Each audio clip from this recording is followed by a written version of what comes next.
Welcome back to Build Boldly, Lead Wisely. It's been a while since we've gathered here, but the mission hasn't changed. This space is still about empowering SME founders, Gen Z leaders, and anyone navigating the messy middle of growth.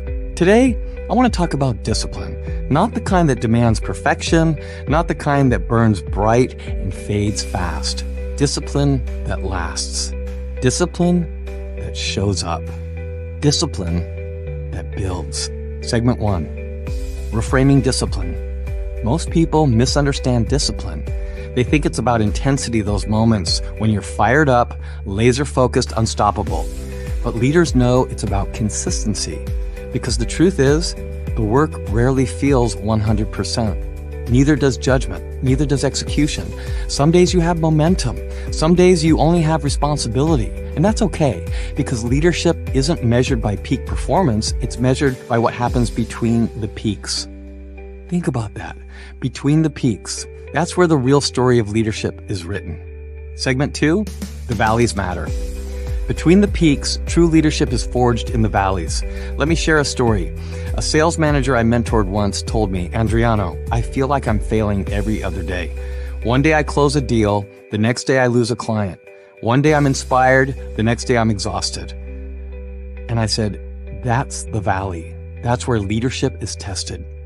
Because anyone can lead when the summit is clear, when the view is inspiring.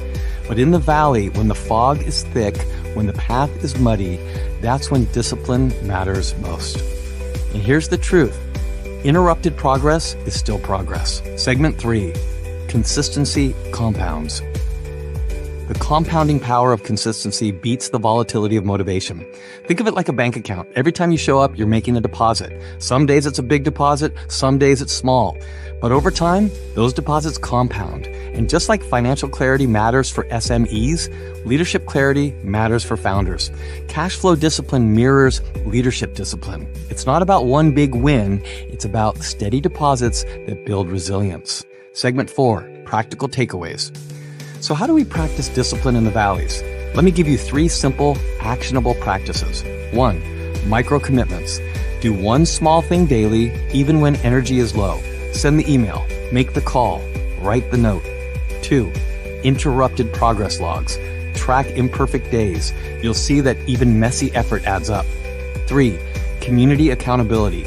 Share valleys as openly as peaks, because leadership isn't a solo climb, it's collective. These practices aren't glamorous, they're not headline-worthy, but they're the scaffolding of real leadership. Discipline isn't about perfect days. It's about showing up again and again between the peaks. That's how we build boldly. That's how we lead wisely.